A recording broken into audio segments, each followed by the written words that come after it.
Me alegro mucho de estar esta tarde-noche aquí en Trujillo, de estar con todos vosotros, queridos compañeros y compañeras, queridos amigos y amigas. Me alegra estar contigo también, Cristina. Te agradezco profundamente que hayas facilitado en la manera que lo has hecho el relevo en la candidatura para la alcaldía de Trujillo. Demostramos ser un partido maduro, consciente, responsable y preocupado fundamentalmente por los ciudadanos y por resolver sus problemas, ¿no?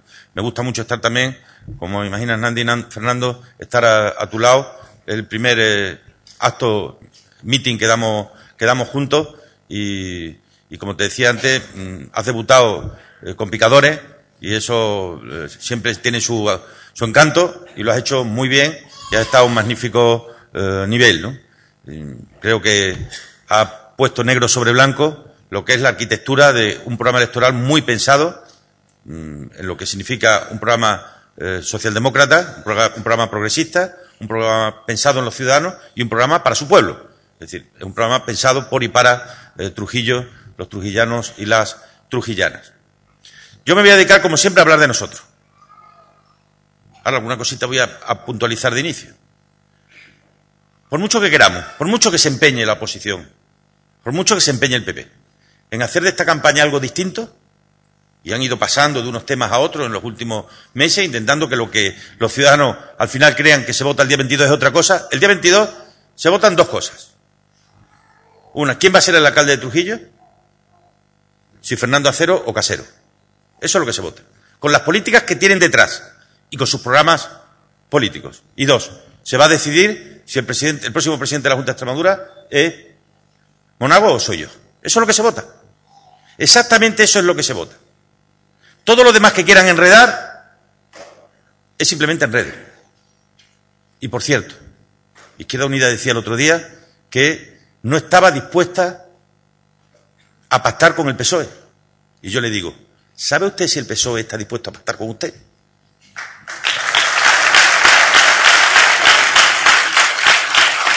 Porque lo voy a repetir todos los días de campaña. Todos los días de campaña. Nosotros somos un partido de mayorías, plenamente identificado con los ciudadanos, que no somos los protagonistas de la historia de Extremadura estos 28 años, que hemos sido cooperadores necesarios de esta región, pero la historia de esta región la han escrito los ciudadanos y ciudadanas de Extremadura, y la han escrito porque hemos sido un partido capaz de ser profundamente, y luego lo diré, incluyente, de haber llevado a lo largo de todos estos años muy claro cuáles eran los principios encaminados al desarrollo y al progreso de Extremadura. Por lo tanto, que no crean que yo me voy a arrugar, que no crean que voy a claudicar. Si los ciudadanos de Extremadura quieren que Extremadura siga avanzando, que siga progresando, que lo siga haciendo todos juntos, que nos permita hacerlo con la fuerza que hasta ahora lo hemos podido hacer. La fuerza que nos han dado para ser fuertes en España y la fuerza que nos han dado para ser fuertes en Europa.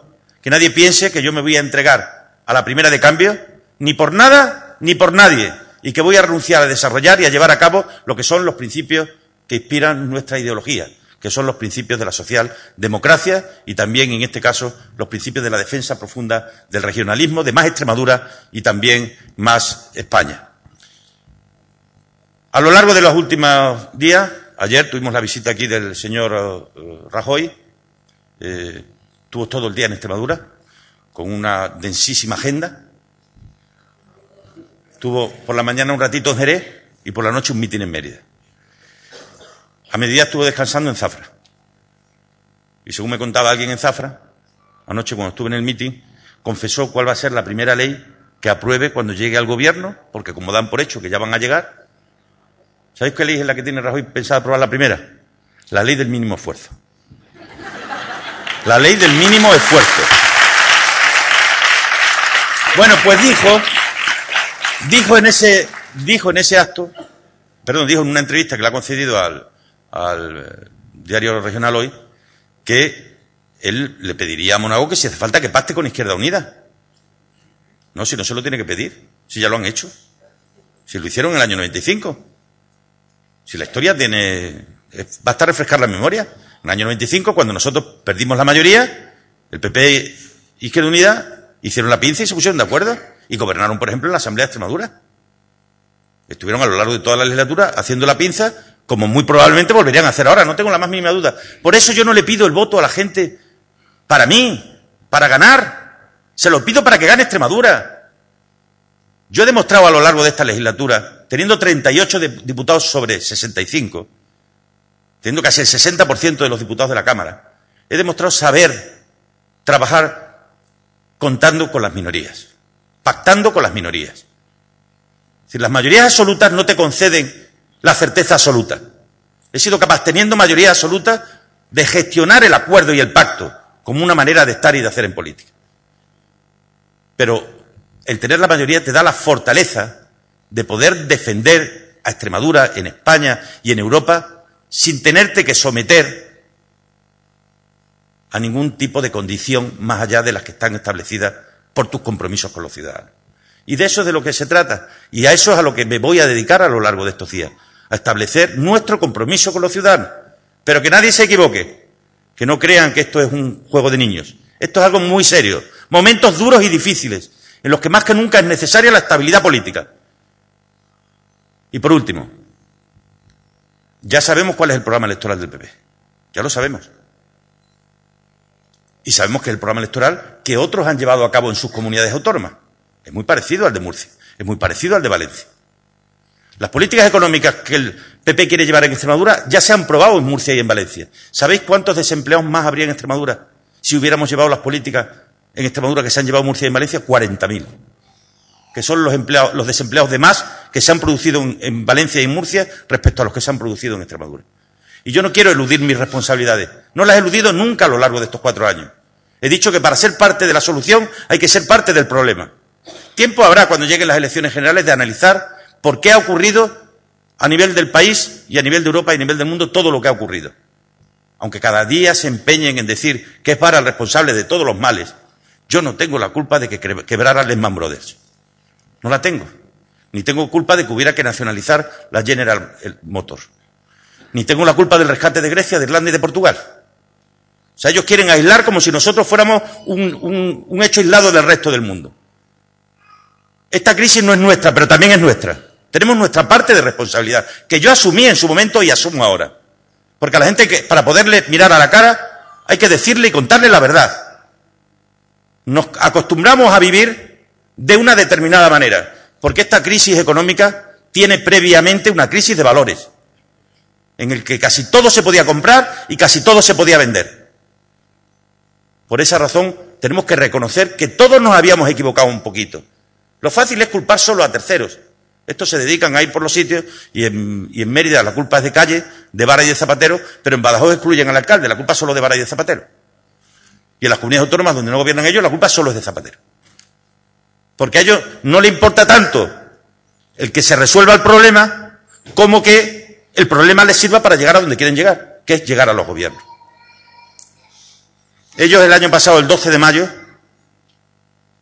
estuvieron haciendo todo el esfuerzo que pudieron para que no se aprobaran en el Congreso de los Diputados las famosas medidas que tuvieron que tomarse para hacer frente a lo que era una situación tremendamente delicada. Prefirieron que se hundiera España, siempre que se hundiera también Zapatero. Y colgaron a España y pusieron a España en una situación límite. Les recuerdo que se aprobó por un voto. Y se pasaron las 24 o 48 horas de antes hablando con catalanes, con vascos, con partidos, con canarios, con el bloque, con todo el mundo para que no apoyaran. Porque sabían que de esa manera el gobierno caía. Y si caía el gobierno en aquel momento, caía el país. Porque lo peor que hubiera ocurrido en un momento límite era que nos hubiéramos enzarzado en un periodo de 6 meses para ver elecciones. Ese es el ejercicio de responsabilidad que han estado haciendo a lo largo de todo este tiempo. Frente a eso, nosotros a lo nuestro. A ser positivos, a ser constructivos, a asumir nuestra responsabilidad. La gente en estos momentos no quiere, o quiere todo, menos que la gente se escaquee, que la gente se esconda. Yo no me voy a esconder. Yo estoy asumiendo desde el primer momento toda la responsabilidad.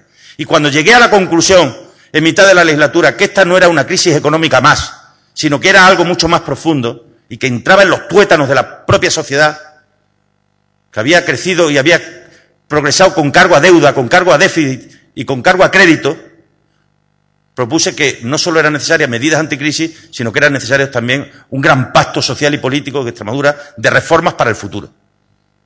Con los agentes sociales, la patronal, los sindicatos, participando después los ciudadanos por primera vez en un pacto de estas características, que durante un mes pudieron aportar lo que les parecía, y lo hicieron, y posteriormente un gran pacto parlamentario para llevarlo a cabo. No necesitando, por el juego de las mayorías, el voto de los demás. Lo hice porque sé que se construye el futuro en común, sumando y no restando. Y para eso hay que tener un proyecto de región. Y hay que seguir teniendo un proyecto de ciudad. ¿Cuándo ha habido proyectos de ciudad en Trujillo? Proyecto de ciudad tenía Benigno, proyecto de ciudad tuvo José, proyecto de ciudad tiene Cristina, proyecto de ciudad tiene Fernando. Proyecto de ciudad no es hacer solo cosas, es hacerla obedeciendo todo a unos conceptos, a unos criterios. Las obras no son por sí mismas un proyecto, tiene que formar parte de un proyecto. Y ese proyecto tiene que tener alma, los proyectos tienen que tener alma. Un proyecto socialdemócrata necesita alma, corazón y cabeza. Tiene que ser un proyecto cívico.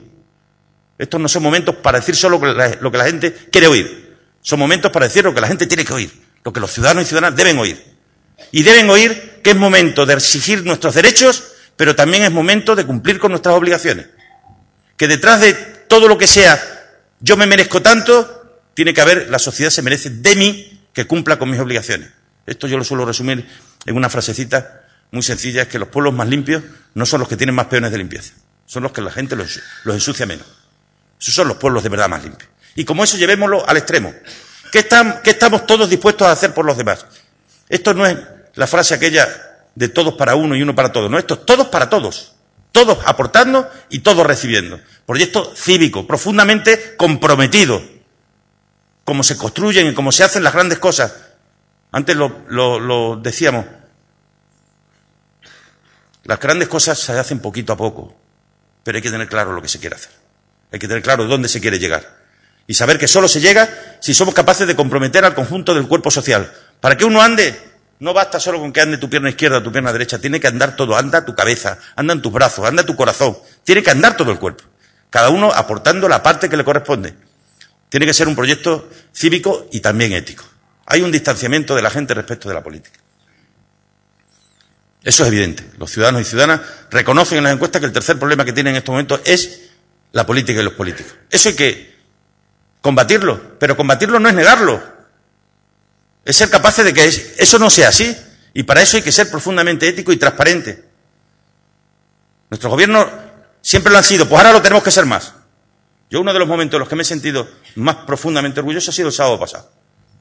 Cuando accedí a través de Internet a la página web de la Junta, donde estaban ya colocados todos los contratos que la Junta ha hecho a lo largo del último tiempo. Todos. Los que tienen que ser públicos porque salen a licitación y los que no son públicos porque no salen a licitación. Se han publicado todos. Los mayores, los menores, los negociados, los no negociados. Está todo. La primera comunidad en España en transparencia en los contratos. La primera. Y eso es fundamental. Porque aquí no hay trampa ni cartón. Y si alguien tuviera algún temor de que eso se publique, que se ate los machos. Porque por alguna razón será y el que la haga, que la pague. Pero va a ser público todo. Y a partir de ahora eso va a ser cada 3 meses público todo. Para que la gente sepa todo lo que hacemos. Porque esa es la mejor manera que se fiende nosotros. Porque ese es el necesario ejercicio de transparencia que en estos momentos hay que hacer. Para a partir de ese momento y dentro de ese principio cívico y ético decirle, y ahora yo quiero que usted participe. Yo no quiero solo que usted vote cada 4 años. Yo no le quiero pedir prestado su voto cada 4 años. No olvidemos que el voto es de la gente, no es nuestro. El voto cuando acaba la legislatura se le devuelve al ciudadano y luego se lo volvemos a pedir. Pero el voto es de ellos. Pues ahora hay que decirle, no quiero solo su voto. Quiero que además de votar usted participe activamente, opine, proponga, critique, me ayude. Eso significa no gobernar para los ciudadanos. Significa gobernar para los ciudadanos, que está muy bien, pero también gobernar con los ciudadanos. Gobernar en coalición con los ciudadanos. Con esos son con los que yo ya tengo decidido pactar. Con eso ya decidí pactar. Hace mucho tiempo cuando empecé mi vida política. Hay que pactar con los ciudadanos. Pactos de 4 años. Para decirles, yo os necesito para construir y para seguir construyendo la Extremadura que queremos. Un pacto cívico, un pacto ético, un pacto incluyente. Este es un partido de mayorías. Decía antes Juan Andrés, 132 años. Esta semana los hemos cumplido el lunes. 132 años que en la taberna Casa Labra en Madrid, Pablo Iglesias, con un grupo de operarios, de trabajadores del sector de las artes gráficas y de médicos, fundaron el Partido Socialista Obrero Español. ¿Y qué nos dijo Pablo Iglesias? Porque este no era un partido solo para tener ideales y rumiarlos en las esquinas. Este era un partido para tener ideales, transformarlos en ideas y las ideas en hechos y producir justicia social. Y para eso hay que gobernar. Y para gobernar hay que ganar elecciones. Y para ganar elecciones hay que presentar proyectos que sean de mayorías. Y los proyectos de mayoría no se construyen solo dirigiéndote a los que son tuyos y están contigo al 100%. Sino diciéndole, todos aquellos que piensen al 100% como yo, más todos aquellos que sin pensar como yo al 100%, tengan un proyecto común de región o de ciudad compartida, amable, amplia, respetuosa, donde lo importante sean las personas, donde lo importante sean los ciudadanos, donde uno no aspira, yo no aspiro a ir delante de nadie, yo aspiro a ir al lado. Decía Fernando antes, que me admiraba, te lo agradezco, pero yo no quiero admiradores, Fernando, yo no quiero fans, yo quiero compañeros, quiero amigos, quiero gente que vaya a mi lado, para que yo pueda ir al lado de ellos, que crezcamos juntos, que construyamos juntos, que avancemos juntos. Proyecto incluyente, que no sea solo nuestro, que sea de muchos. Esa ha sido la clave de estos 28 años.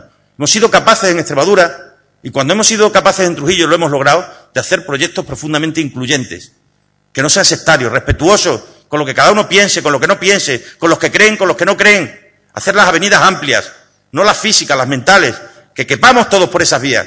Ampliar las calles, pero las calles de nuestras mentes para que quepamos por ahí mucha gente, que avancemos juntos, que construyamos juntos el futuro para nuestro pueblo, para nuestra gente. Tiene que ser un proyecto integrador. Lo vengo defendiendo con toda la pasión del mundo en las últimas semanas y en los últimos meses. Nosotros no podemos dejarnos arrebatar la defensa de la familia por nadie. Por nadie. Yo cuando vi una manifestación en Madrid para defender la familia, no. Mi familia no la defienden ustedes. La familia es lo más importante que tenemos en la vida y lo que más queremos a nuestros padres y a nuestros hijos. No dejemos que ese principio nos lo arrebate nadie. Es verdad que nosotros defendemos a las familias en plural, todas las familias. Basta que haya un núcleo de amor en torno al que se desarrolla un proyecto de convivencia en común. Pero es que ahí es donde aprendimos las cosas más importantes que hemos aprendido en la vida. Yo las que más importantes que he aprendido en la vida, las que me enseñaron mi padre y mi madre. Así que a mi familia no la representa nadie. A las familias las vamos a representar nosotros. Porque ahí es donde crece una sociedad, donde se fraguan los valores de la sociedad. No hemos dicho que lo que hemos tenido no ha sido una crisis económica solo, sino una crisis de valores. Descarriló el tren de los valores, decía el que fue presidente de la Comisión Europea, Jacques Delors. Claro que descarriló el tren de los valores. Muy probablemente porque falló la cadena de transmisión de esos valores. Y la cadena de transmisión más dura, mejor y más fuerte está en la casa, está en la familia, está en las personas que comparten un proyecto de amor en común. Y no hay que acomplejarse, amigos, no hay que tener miedo. No hay que tener miedo, hay que defender esa integración, ese concepto de familia, la de ayer, la de hoy, la de siempre, y las nuevas, y la gente de un sitio y de otro, ese mestizaje que en la sociedad se ha producido, que es consecuencia de la sociedad de hoy. Cívico, ético, incluyente, integrador, tiene que ser un proyecto coherente. Cristina lo sabe y Nandi también. La gente nos va a perdonar que nos podamos equivocar. Y yo lo sé también. Lo que no nos va a perdonar nunca es que los engañemos. Lo que no nos va a perdonar nunca es que les mintamos. Y lo que no nos va a perdonar nunca es que seamos unos incoherentes. Lo voy a decir solo aquí en Trujillo en la campaña, no lo voy a hacer más, porque yo no le voy a dedicar a quienes han sido capaces de crear un semanario en Extremadura, que existe desde hace 3 meses y dejará de existir después de las elecciones, solo para denigrarme, para insultarme y para calumniarme. No le voy a dedicar mucho tiempo, pero hoy aquí en Trujillo lo voy a decir. Cuando el presidente del Partido Popular de Extremadura se atrevió a decir que yo había coaccionado a una funcionaria del Servicio Extremeño de Salud para que no fuera en las listas del PP, mentía. Mentía cuando dijo que era de Plasencia. Mintió cuando dijo que era de Trujillo. Porque no existe. Porque soy absolutamente incompatible con eso. Porque mis mejores defensores son los alcaldes y concejales del PP que son funcionarios. Y algunos del SES, que saben que yo jamás, porque las cosas para poder hacerlas te tienen que salir de los adentros. Y a mí de los adentros me sale todo lo contrario. Todo el respeto del mundo por las decisiones de cada uno. Mintió cuando dijo que era de Plasencia, mintió cuando dijo que era de Trujillo. ¿Y vive esa ciudadana aquí en Trujillo? ¿A ella se le puede preguntar? Mintió cuando dijo que podía aprobarlo y que lo iba a aprobar llevando a esa persona al programa donde lo dijo en la COPE. Y mintió por último cuando dijo y metió en un lío a Alberto Casero que al día siguiente presentaría las pruebas, que tampoco las presentó. Eso es mentir.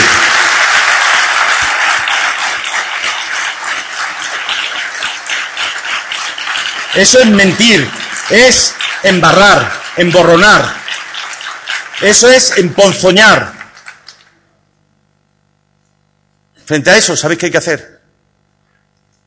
Frente a cada mentira, frente a cada insinuación, buenas palabras, buenos gestos, compromisos, proyectos, propuestas y mirar hacia adelante. Porque no todos somos iguales. Porque ni aun así yo los voy a considerar nunca mis enemigos. Jamás. Aunque se empeñen, no van a ser mis enemigos. Son en todo caso mis adversarios. Pero nada más. Y no todos somos iguales. Porque ellos pidieron que se secuestrara un semanario en la ciudad de Mérida. Y yo no pediré nunca que se secuestre un semanario por duras cosas que pueda decir de mí. Porque prefiero...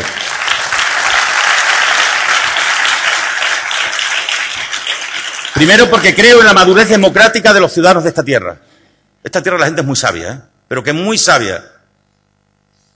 Y aquí nos conocemos todos, y a mí me conocéis muy bien. Pero porque prefiero cualquier cosa menos la hoja de un periódico en blanco, una emisora de radio que no suene, o una pantalla de televisión en negro. Porque eso es lo que garantiza la democracia y el funcionamiento de la libertad de prensa y de la libertad de información. Por eso tiene que ser un proyecto coherente, formado por personas coherentes. Y sobre todo tiene que ser un proyecto encaminado y enfocado al empleo. Fernando, vienen tiempos en los que no vamos a poder hacer todo lo que nos gustaría. De todo aquel que presente un programa electoral ofreciendo en estos momentos el oro y el moro, hay que desconfiar por principio. Porque no va a haber recursos para poder hacerlo. Habrá que elegir entre hacer estas tres cosas o hacer estas otras tres. ¿Cuáles hay que elegir? Las que produzcan más empleo. En el programa electoral del Partido Socialista Obrero Español y de los regionalistas de Coalición Extremeña PRES-CRES va el compromiso de la cláusula social. Es decir, se elegirán aquellos proyectos que generen más empleo, siendo importante la cantidad, pero sin olvidarnos de la calidad. Ojo, aviso a navegantes. Hay un compromiso de impacto laboral, de informe de impacto laboral. Todos los proyectos que vaya a aprobar el Gobierno tienen que llevar de la consejería correspondiente un informe que quede claro cuántos empleos va a generar, para que sepan lo que estamos aprobando y qué impacto tiene lo que estamos aprobando. Hay que hacer estos 4 años una política pensada y entregada al empleo. He propuesto, porque sé que el gran problema que tiene la pequeña y mediana empresa, el autónomo, el autoempleo, el pequeño y mediano comercio, el pequeño y mediano taller, la pequeña y mediana empresa de la construcción, el pequeño establecimiento hotelero, el problema que tienen, como antes decía Fernando, es de crédito, que es uno de los problemas que tiene y que ha estado en el origen también de esta crisis, que es la crisis del sistema financiero, lo que Felipe González llamaba la economía de casino. Hemos planteado la posibilidad de decir, ¿sabéis que en Extremadura tenemos un impuesto que tienen que pagar los bancos sobre los depósitos bancarios? Que no es un impuesto recaudatorio, pero le obligamos a hacer una serie de inversiones aquí para estar exentos de tener que pagar el impuesto. Yo estoy dispuesto a eximirles de pagar ese impuesto a los bancos que nos permitan mediar. Y no estoy hablando de cosas muy complicadas. Eso ya existe en otros ámbitos del consumo, que se llama el sistema de arbitraje, la Junta de Arbitraje. Ciudadano que tiene un problema con Telefónica y acude al sistema de arbitraje y aquellas empresas que se han adherido, hay un árbitro que decide. Si un pequeño empresario, como está ocurriendo así todos los días, va a pedir un pequeño préstamo y presenta muchas más garantías de lo que vale el préstamo y el banco dice que tiene que presentar más todavía, ¿eso cómo se puede arreglar? Si no es que alguien medie y compruebe si las garantías son suficientes o no son suficientes. Ofrezco ese papel de mediador, que lo podamos hacer. Para que haya más empleo tiene que haber más empresas. Fijaros, a pesar del desempleo, que es una situación tremendamente delicada, y de la destrucción de empresas, que es tremendamente delicada. En el año 95 había en Extremadura 48.000 empresas. Hoy hay 66.000. Por eso hoy hay 100.000 personas más trabajando que en el año 95. A pesar de que haya 120.000 en situación de desempleo, hay 100.000 más trabajando de las que trabajaban en el año 95. Porque aparecieron nuevas empresas. Así que hay que fortalecer y dimensionar las que tenemos y apoyar la aparición de nuevas empresas. Por lo que hay que fomentar la cultura emprendedora. Y a lo mejor en vez de darle una subvención a las empresas que cobran tarde, mal y nunca, lo que tenemos que hacer es acompañarla con pequeñas cosas que le puedan garantizar el acceso al crédito, que les puedan garantizar el acceso a la formación, que les puedan garantizar el acceso a la innovación. Es decir, esos pequeños acompañamientos. Hay muchas empresas que prefieren que tú le prestes a que le regales las cosas, siempre que lo que pueda hacerse lo hagas ahora y no dentro de 2 o 3 años, cuando muy probablemente ya no estamos a tiempo de poder resolver los problemas. Hay que volcar todas las políticas públicas hacia el empleo con medidas que estén a nuestro alcance. Parte de la solución de la crisis tiene que ser medidas mundiales, otras europeas, otras españolas y otras regionales y otras locales. Por cierto, aunque sé que en esta legislatura se ha trabajado en eso muy seriamente, de las primeras cosas que tenemos que hacer cuando lleguemos después de las elecciones de nuevo a los ayuntamientos es revisar una a una todas las ordenanzas para eliminar todo lo que sean trabas a los empresarios autónomos y pequeños negocios. O sea, estamos en una situación excepcional y en situaciones excepcionales hay que tomar decisiones excepcionales. Hay que acabar con el silencio negativo. Cuando un ciudadano se dirige a la administración por algo, la administración o le contesta o es que sí. No, o le contesta o es que no. Podrá haber excepciones que tienen que ser muy excepcionales, a este principio. Y hay que repasar uno por uno los procedimientos. Y todo lo que tiene que ver con la viabilidad para la apertura de un negocio, por principio tiene que ser silencio positivo. Una parte nosotros ya lo hemos hecho, una ley que aprobamos hace 6 o 7 meses. Pero creo que tenemos todos, a nivel de todas las administraciones, que repasar uno a uno los procedimientos para lograr que eso sea posible y para lograr reactivar la economía por la única vía que es reactivable, que es que surjan nuevos proyectos, que creen nuevos empleos. La mitad de la gente que perdió su trabajo no va a volver a trabajar donde trabajaba. La otra mitad es muy probable que sí. Se reactivará la economía y eso va a generar necesariamente aumento de la demanda y empleo. La otra tiene que ser en empleos nuevos que pueden estar en el sector turístico, en el sector de la energía renovable, como está ocurriendo, y aquí hay varios proyectos en ese sentido, en el sector de las empresas de base tecnológica, en el sector de los servicios de proximidad, todo volcado hacia el empleo. La propia agricultura. La política agraria comunitaria que se va a negociar dentro de muy poquito, tiene que tener claro que tiene que estar al servicio del empleo. Nosotros lo decimos en nuestro programa, no es posible hoy día asumir que haya ayuda de la Unión Europea por no producir en un mundo que necesita 2 cosas, alimentos y empleo. No le puedes dar tu dinero público a nadie que no genere producción de alimentos y que no genere empleo. Esas son las bases fundamentales de lo que tiene que ser la política agraria. Y también tenemos que ser conscientes que hay toda una serie de posibilidades alrededor de lo que representa la industria cultural. Hoy el turismo es una industria, no son programas de temporada, es una industria, son productos turísticos. Donde antes se fabricaban tornillos, ahora se fabrican productos turísticos a la carta, para la gente. Proyectos empaquetados. Trujillo tiene muchas posibilidades porque tiene mucho de casi todo. Porque tiene sitios para celebrar eventos, porque tiene gastronomía, porque ni te cuento lo que tiene de patrimonio. Me ha gustado mucho irte, Fernando. Hay que meterse debajo del brazo lo que hay y ir a vender. Y ir a vender. Vamos a luchar a muerte porque Trujillo, Plasencia y Monfragüe sean patrimonio de la humanidad, porque entonces nos la podremos meter debajo del brazo y salir a vender. No solo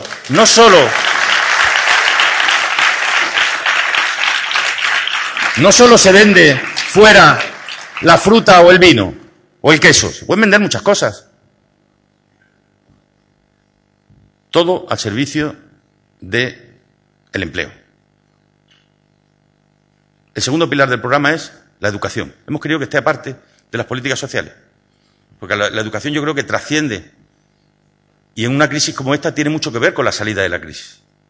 Decía Juan Carlos Rodríguez Ibarra, a ver cómo decía, el aula es la caja negra de la sociedad. Es verdad, muchas de las cosas que pasan en la sociedad tienen su origen en el aula. Y yo eso le añado, es la caja negra y la llave maestra. Me preguntaban a mí hace un tiempo, dice, si encontráramos la llave maestra que nos abriera todas las puertas del futuro. Ahí está, en la educación. Esa es la llave maestra. Tenemos que hacer un esfuerzo en la educación 0-3 años. Vamos a ampliar la oferta. Vamos a dedicar recursos derivados de este impuesto bancario junto a las aportaciones de la Administración y la que hagan los usuarios por aumentar sensiblemente las plazas de educación infantil 0-3 años y en un proyecto a 8 años, porque no es fácil hacerlo de la noche a la mañana, hacerlo solo monolingüe en inglés.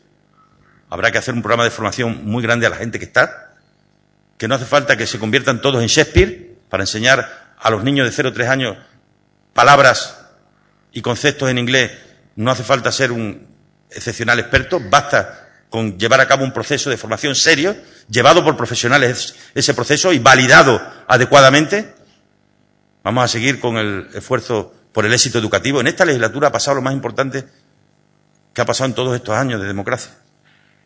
No son las carreteras ni los hospitales, es que Extremadura desde hace 2 años está por encima de la media española en tasa de graduados en la educación secundaria obligatoria. Y estábamos 10 puntos por debajo. Lo que pasa es que estas cosas no son noticias, pero son las que más impacto tienen en el futuro de un pueblo. Sin duda alguna, las que más impacto tienen en el futuro de un pueblo con diferencia. Vamos a apostar, a seguir apostando con esfuerzo, porque cuesta un riñón y parte del otro. Los comedores escolares y las aulas matinales. Tenemos 200 comedores ya en Extremadura, que ayudan mucho a las familias y que sirve para conciliar la vida familiar y laboral. Y las aulas matinales. Tenemos 198 aulas matinales, que permite llevar a los niños al colegio antes para que los padres puedan conciliar la vida familiar y laboral. La FP.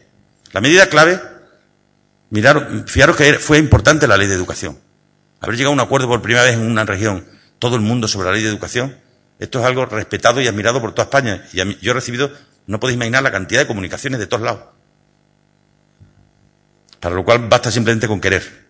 No tiene ningún mérito, basta con querer, porque la gente estaba deseando. La gente normal, entendiendo por gente normal, la que lo único que le guía es el interés general y el desarrollo y el progreso de un pueblo, estaban deseándolo y encantados. Bueno, pues me preguntaron un día, ¿qué es lo más importante de todo? La apuesta porque en todos los institutos de enseñanza secundaria obligatoria vaya a haber formación profesional. Ya hay 13.237 chicos en Extremadura estudiando FP, 5 veces o 6 más que había cuando recibimos las transferencias. Porque esa es una magnífica salida. Porque a pesar de las dificultades que estamos viviendo, los chicos de formación profesional tienen mucha más facilidad para encontrar empleo. Y porque no es verdad esa lectura que teníamos antes de que había diferencias luego retributivas, que va, al contrario, se dan tortas por muchos de ellos. A pesar del desempleo que hoy tenemos, me decía el otro día un empresario del polígono industrial de Cáceres, ¿te puedes creer, Guillermo, que no encuentro un perfil adecuado que necesito para este puesto de trabajo en un taller mecánico en lo que a electromecánica se refiere? Por eso tenemos que adaptar todo a lo que es la demanda. El tercer pilar son las políticas sociales. Está la sanidad, está la educación. Por cierto, políticas sociales que para mantenerlas tiene que haber recursos públicos. Lo digo bien claro para que se me entienda. Yo estoy seriamente comprometido con la austeridad del gasto público. Y además yo creo que ya lo hemos demostrado. El año pasado hicimos una reducción importante de cargos y este año vamos a reducir otro 20%. Y vamos a hacer una síntesis de fundaciones, consorcios y patronatos para reducir otro 50%. Y vamos a seguir quitándole la grasa que le pueda quedar al gasto público. Pero esto tiene un límite, ¿eh? La reducción del gasto tiene un límite, que son las políticas sociales. Porque también se puede hablar de aumento de ingresos. Y en una sociedad democrática, tan democrático es disminuir el gasto hasta cero, como si no lo quieres disminuir hasta cero para mantener las políticas públicas, aumentar los ingresos vía modificación de la fiscalidad. Aquí lo hemos hecho. Os digo, nos estamos quedando bastante solos. Nos estamos quedando bastante solos con esta política que yo defiendo. Las rentas del capital deben tributar más que las rentas del trabajo. Lo contrario es una paradoja. Y parece como si en España se nos hubiera metido a todos en la olla que el capital tiene que dejar de tributar. Y desapareció el impuesto de patrimonio. Y el ahorro tributa al 21, o sea, 60.000 euros que vengan del trabajo, tributan al 37, si vienen del ahorro y están en una cuenta a plazo fijo, tributan al 21. Eso no tiene sentido. Y por esa vía también se pueden mejorar los resultados de las cuentas públicas. Lo que nos tiene que explicar algunos, como la oposición aquí, que lee su programa y todo es reducción de impuestos y aumento del gasto. Porque es muy fácil decir que vas a bajar los impuestos, pero luego donde gobiernan los suben, ¿eh? Que estos gobiernan en Badajoz y han subido las tasas y los precios públicos, y gobiernan en Don Benito y han subido las tasas y los precios públicos. Dicen, hay que reducir cargos públicos, pero ¿dónde están ellos? No los han reducido. Han dicho, tiene que gobernar la lista más votada en la Junta, pero donde ellos gobiernan con Izquierda Unida no son la lista más votada, en Calamonte no son la lista más votada y gobiernan con Izquierda Unida. En la vida hay que ser un poquito coherente para que no te pille el toro, ¿no? Sanidad y dependencia. Tenemos ya casi 30.000 personas con ayuda a la dependencia. Sé que tenemos problemas, pero es que esperábamos 25.000 peticiones y tenemos 50.000, amigos y amigas. Y estamos teniendo dificultades en tiempos de crisis para hacer frente en los tiempos en los que nos habíamos comprometido a una demanda que se ha duplicado respecto a la que teníamos prevista. En lo que a la sanidad se refiere, tenemos como la educación, una sanidad muy digna en Extremadura. Yo me siento muy satisfecho de ella. Somos de las que más dinero destina por persona y además tiene un buen nivel de aceptación, un 6,5, un 6,6, que es una buena nota para un servicio que es universal, gratuito y de acceso sin ningún límite. Pero nos faltan algunas cosas. Nos falta, por ejemplo, tratar mejor el daño cerebral sobrevenido, las embolias, las trombosis, no tratarla en la forma aguda, sino cuando llega el momento de esa persona que ha sufrido un daño, recuperarla para que quede lo mejor posible y posteriormente rehabilitarla. Tenemos que mejorar todavía más el tratamiento de las demencias, prolongando la vida en la que la persona es autónoma todavía. Tenemos ahí planes en los que estamos trabajando, pero tenemos que mejorar. Tenemos que mejorar la atención en la enfermedad crónica, si puede ser domiciliaria. Si puede ser domiciliaria. Por cierto, el PP en su programa confunde teleasistencia con telemedicina como si fuera lo mismo y no tiene absolutamente nada que ver, pero vamos, tampoco tiene ninguna obligación de conocerlo, puesto que se ve que profundiza un poco en los conceptos imprescindibles para entender determinadas materias, ¿no? Y la cuarta parte del programa es un gobierno abierto, una gestión eficaz, un compromiso de transparencia, vamos a hacer una ley de transparencia y participación, basada en... Y sobre esto no hay precedentes, no lo hay en ningún sitio, con lo cual lo tenemos que hacer de nuevo, desde cero, sin tener en quién mirarnos ni en qué mirarnos, porque en ningún sitio se ha hecho una ley que obliga a la transparencia total y a unos profundos niveles de participación social, ¿no? Y ahí está, además, también un firme compromiso con todo lo que representa la cooperación al desarrollo. Estamos ya destinando el 0,7% de los fondos no finalistas a la cooperación con los pueblos más pobres del mundo. Yo creo que eso es un signo de identidad de Extremadura del que nos debemos sentir orgullosos. Está en nuestro programa claramente fijada qué somos nosotros. Nosotros somos un proyecto político que tiene como fines el regionalismo y como camino a la socialdemocracia. Nosotros somos un proyecto regionalista, no nacionalista. Yo no quiero escupir, a ver quién es el que escupe más lejos, con otros pueblos de España. Nosotros somos, y hemos utilizado en nuestro Estatuto de Autonomía una vía regionalista que significa más Extremadura sí, pero siempre que sea también más España. Más Extremadura siempre que también sea más España. Orgullosos de ser extremeños siempre, sin dejar ni un minuto de sentirnos orgullosos de ser españoles. Y una vía también basada en lo que es la socialdemocracia, que no es un fin, sino que es un camino. Estos son tiempos, amigos y amigas, para no tener miedo a decir quiénes somos, cómo pensamos y por qué lo hacemos. Y merece la pena defender hoy a la socialdemocracia, que está inspirada en la justicia redistributiva, que paguen más los que más tienen para que reciban más los que más lo necesitan, en el valor del trabajo, al que yo añado también el valor de la empresa. El mayor capital que tiene una empresa son sus trabajadores. y el mayor seguro que tiene un trabajador es su propia empresa. Ese binomio es imbatible. La igualdad entre hombre y mujer. Queda mucho por andar, ¿eh? Os digo, trujillanas y extremeñas, no bajéis la guardia, que hay muchas resistencias todavía, que el machismo está impregnado en los tuétanos de la sociedad, que cuesta mucho. Ayer celebrábamos, antes de ayer, los 20 años del Consejo Económico y Social de Extremadura, que es una institución importante, que informa nuestras leyes, nuestros proyectos. 25 miembros, 23 hombres y 2 mujeres.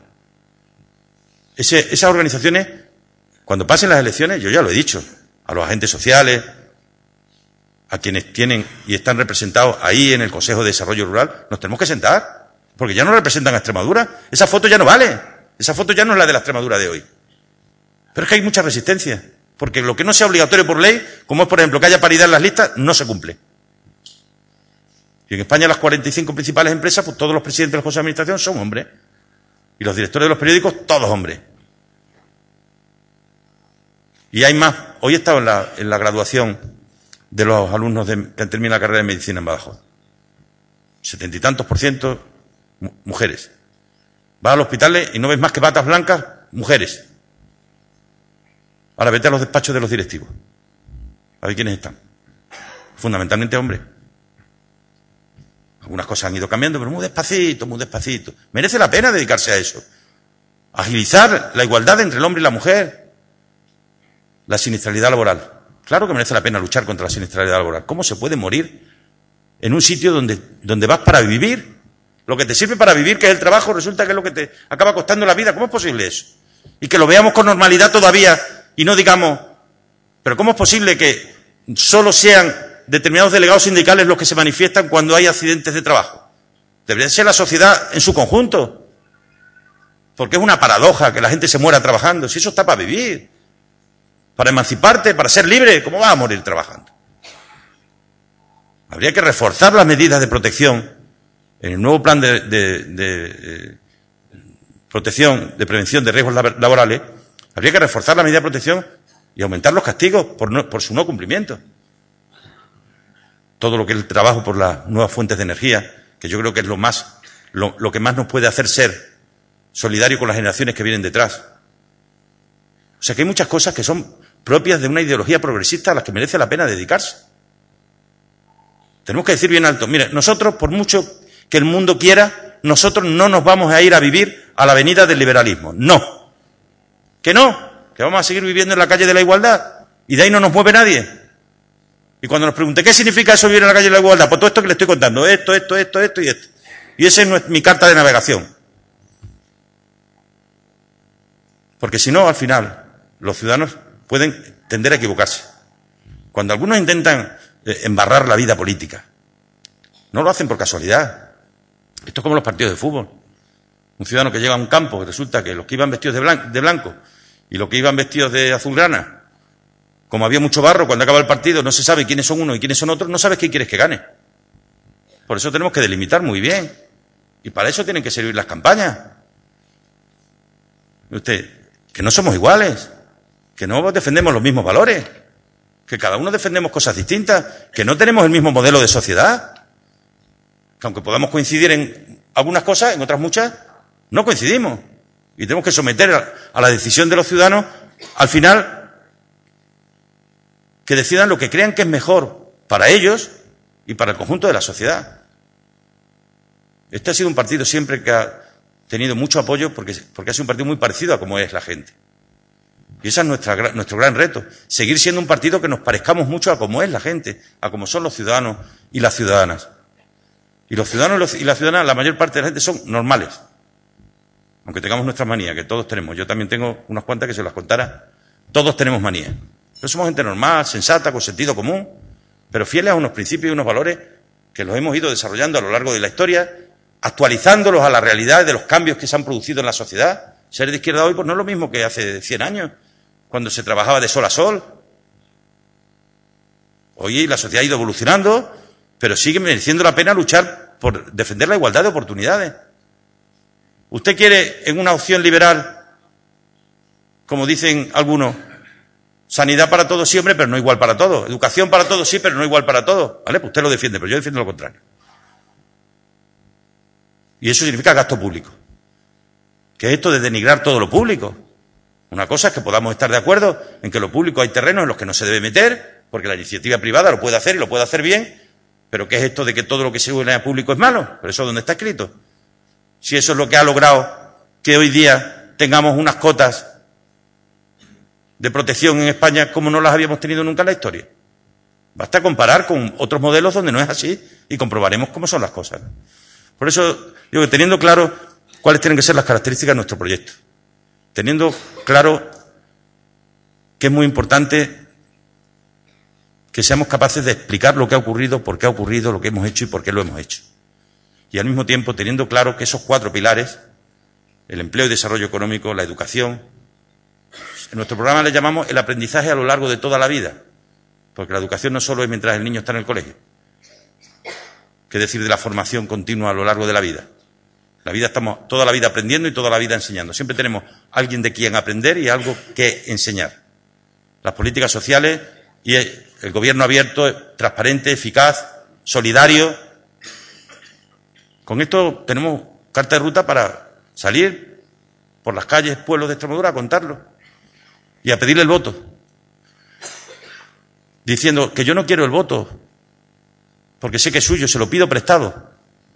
Pero que no se lo pido para ganar yo, le pido para que ganemos juntos, para que construyamos juntos el futuro, gobernando en coalición con los ciudadanos, para poder defender a Extremadura con todas las fuerzas. ¿Sabéis lo que a mí me da cuando puedo ir a España, al resto de España, a Madrid y a Europa, a defender Extremadura? La fuerza que te da saber el respaldo que tienes detrás, lo importante que es eso, para nosotros y para los que nos ven. Eso es lo que le tenemos que contar a la gente. Y además, hablándole en tiempos de tormenta de los valores de la política. No somos todos iguales. Hay que practicar el respeto por encima de todo. Hay que ser humilde.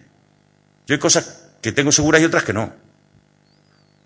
Hay que huir de la gente que nunca se equivoca. Hay que huir de los sabios entendidos como sabijondos.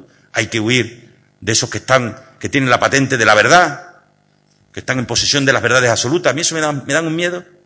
De los dogmáticos, estos ultradogmáticos, que no tienen cintura para ser capaces de ceder ni un ápice en un debate, en un diálogo.